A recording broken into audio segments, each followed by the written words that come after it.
Good day, Clarence Williams. This is another edition of Now and Then. Today, I want to ask the question, what do you have to lose? This is a question that Donald Trump asked and specifically asked the black community during a 2016 campaign in Michigan when he was running against Hillary Clinton for the first time. He thought to impose this question on the black community because historically the black community has been voting Democrat uh, for whatever. And so now he wanted to change that. He says that the Democrats has been taking advantage of the black community, taking the black community for granted. In fact, Sean Hannity used to prognosticate that position over and over, trying to say that the black community was just voting from a democratic perspective, regardless of what the platform was, and then was not getting anything for that vote.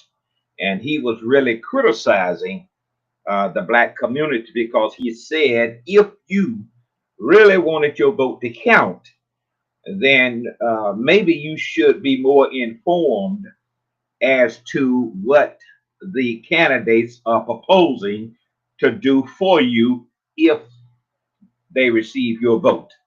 That's so ironic because now that Donald Trump has ran the first time and now the second time, regardless of all of the different uh, problems that he has had, all of the laws that he has broken, all of the uh, unruly behavior that he has expounded and did, all of the statements that he's made about people and uh, just disregarding the whole Constitution. Yet, Sean Hannity voted for him. So I can't really go with Sean by criticizing the black community. But that's another question. The question is now back to Donald Trump. 2016, Michigan, what do you have to lose?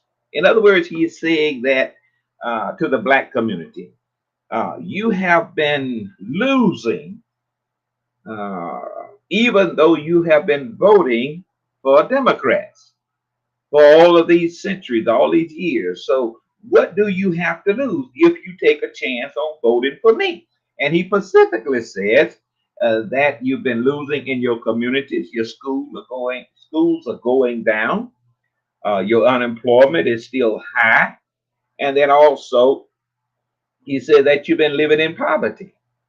You know, your economical status has not changed. So what in the world do you have to do? At least vote for me and see will something improve. Well, 2016 he run the presidency, and really nothing did improve. Of course, you do have some that will say that the black community improved a great deal. But when you start thinking about it and looking at it, really not. Donald Trump has really not been for the black community. He is for the black vote, but not the black community. In fact, the Republicans as a whole has did everything that they can to dissuade you from voting. So if they were for you, then certainly they would not be out there trying to put stumbling blocks in your way to prevent you from making it to the poll. Now let's look at 2024 and let's ask the same question. Oddly enough, he didn't ask that question. This question, what do you have to lose in 2024? He didn't ask that question. I don't recall him asking that question. However, he did have his crew out there promoting black votes for him. And so he had Brian Donald out there, he had Tim Scott out there, and others that were going from town to town, community to community, all over the airways, talking about voting for Donald Trump. Now, there's always in a presidential election or a political election, there are people that are supporting a particular candidate in the hopes that maybe they can get a position. These guys did not get nothing of all of the cabinet appointments that Donald Trump had at his disposal. Not one. Brian Donald, nothing. Tim Scott, nothing. Now he said he's going to endorse Brian Donaldson for uh, the uh, governor of Florida. That's not working out too good. That's not working out too good. In 2016, even though he asked that question, what do you have to lose? 6% of the black community voted for him, and the majority voted for Hillary Clinton. Even though he asked that question, he did not really make a dent in the black community. However, in the Hispanic community, 28% voted for him. But among the black men, 14% voted for him. 14%. Now in 2024, here he is again. And he had 42% of the Hispanic community. 2016, 28%. Now 2024, he had 42% of the Hispanic community voting for him, despite everything that they knew about him, despite all of the problems of court issues that he had, despite all of the negative comments that he has made about the Hispanic community, about immigration, about everything, they still voted for him. Black community, 14% of the black community came up and voted for him. Now that's up from 6%.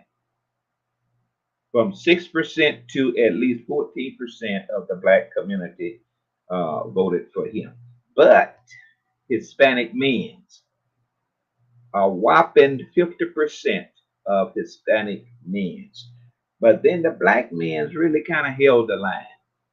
Overall, you had 71% of black men voting for Kamala Harris. I think that was great, but it was still less than what they voted for Joe Biden.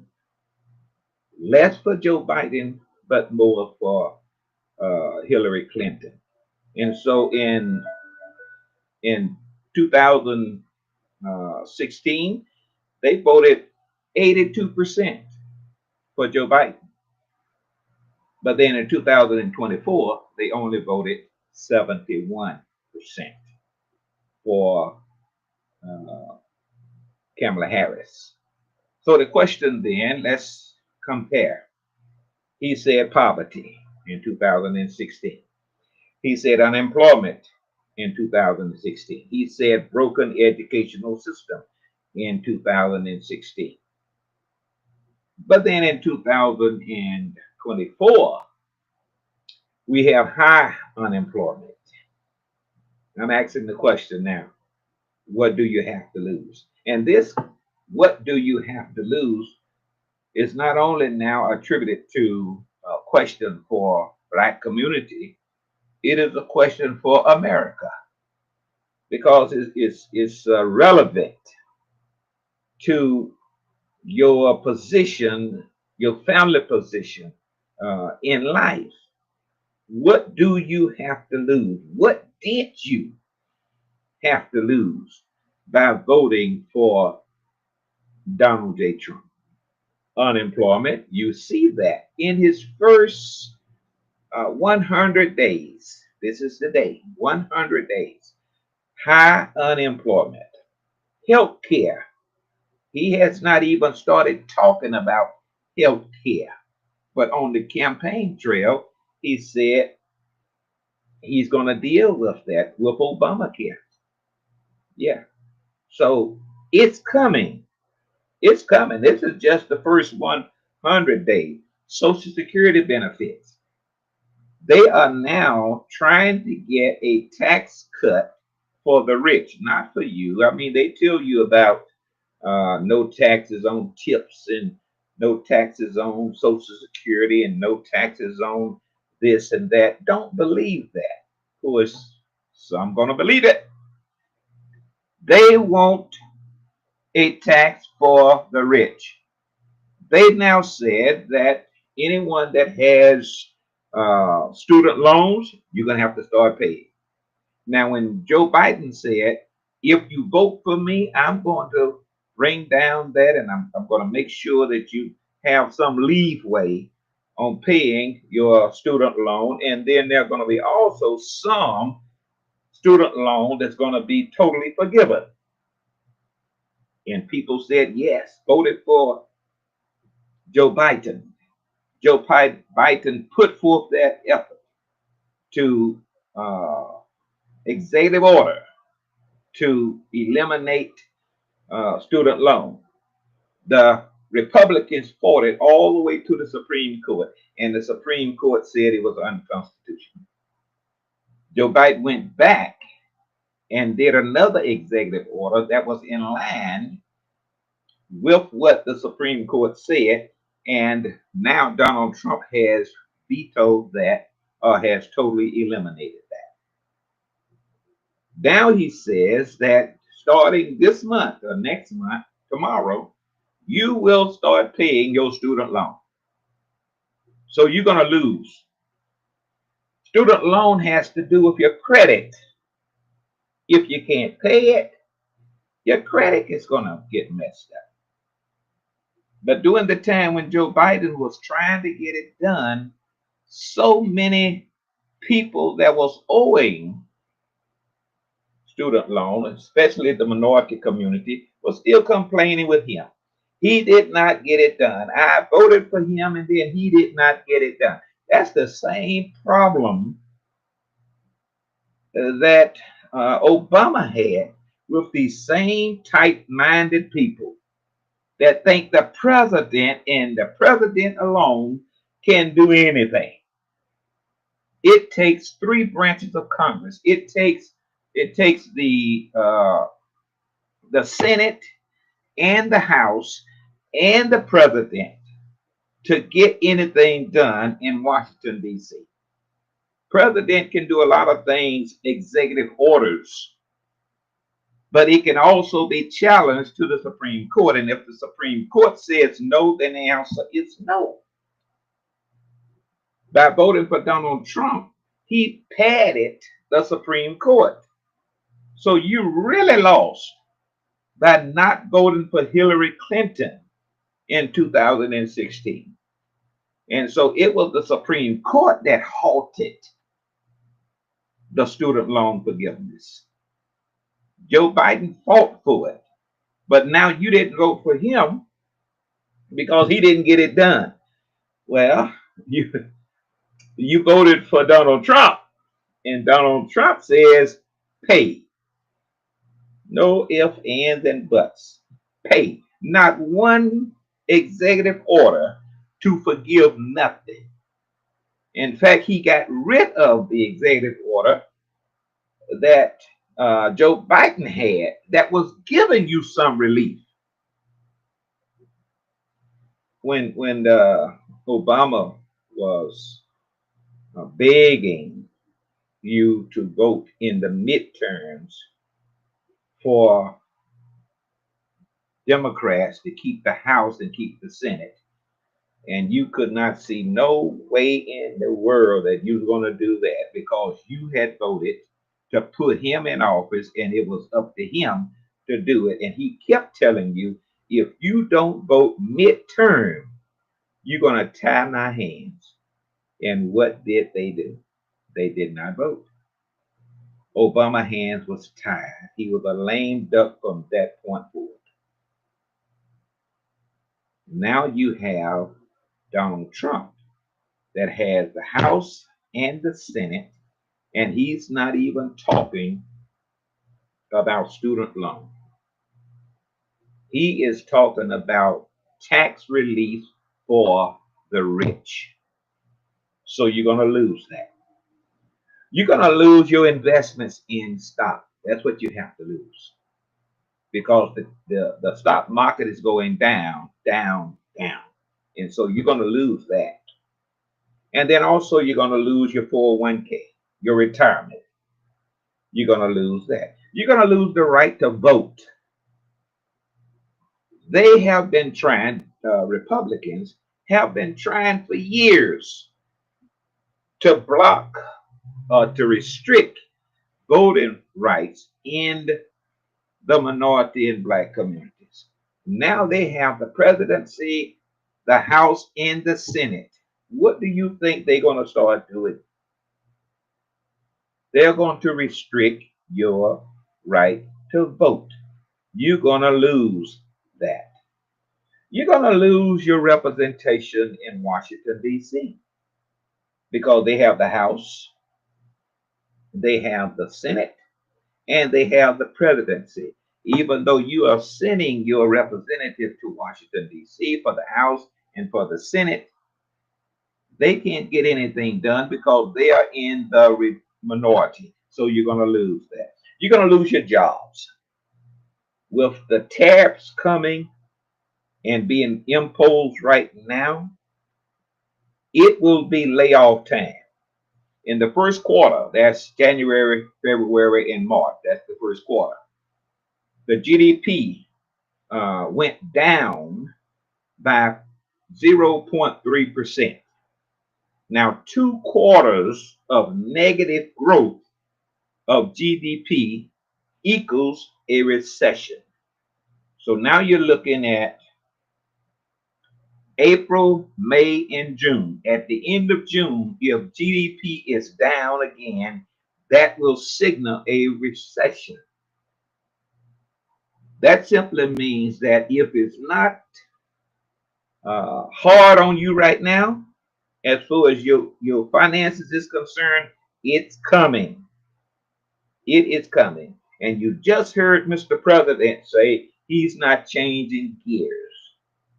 Why is he not changing gears? He's not changing gears because he's trying to get the tariff payments to help offset the tax cuts.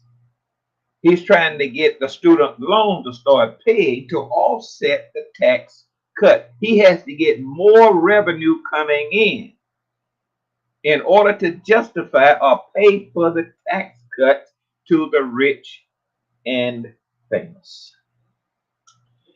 Also, your economy is going down. Just finished talking about that. That also impacts your businesses. Those of you that have businesses, you're going to have a hard time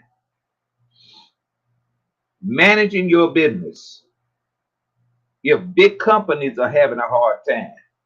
Walmart, Target, Amazon having a hard time managing their bottom line. You're going to have a hard time managing your bottom line. Those are some of the things that you are going to lose. So the question is, what do you have to lose? I just named at least 10, and I could go further. All because somebody believed some man standing up talking about what he's going to do, and everyone knows not to believe it but you. And that's Clarence Williams. This is now, and this is then. Remember to like me. Remember to follow me. Go to Clarence Williams now and then with Clarence Williams. Go to YouTube and go Clarence Williams 3930. and see all of the different now and thens that I've put out. And certainly like, follow, subscribe. I would encourage you to do that. And then share with others in your circle so that certainly we can continue to promote this podcast of now and then. Again, I just appreciate you listening. Hope, trust, and pray I've said something that has been beneficial to you. Until next time, now and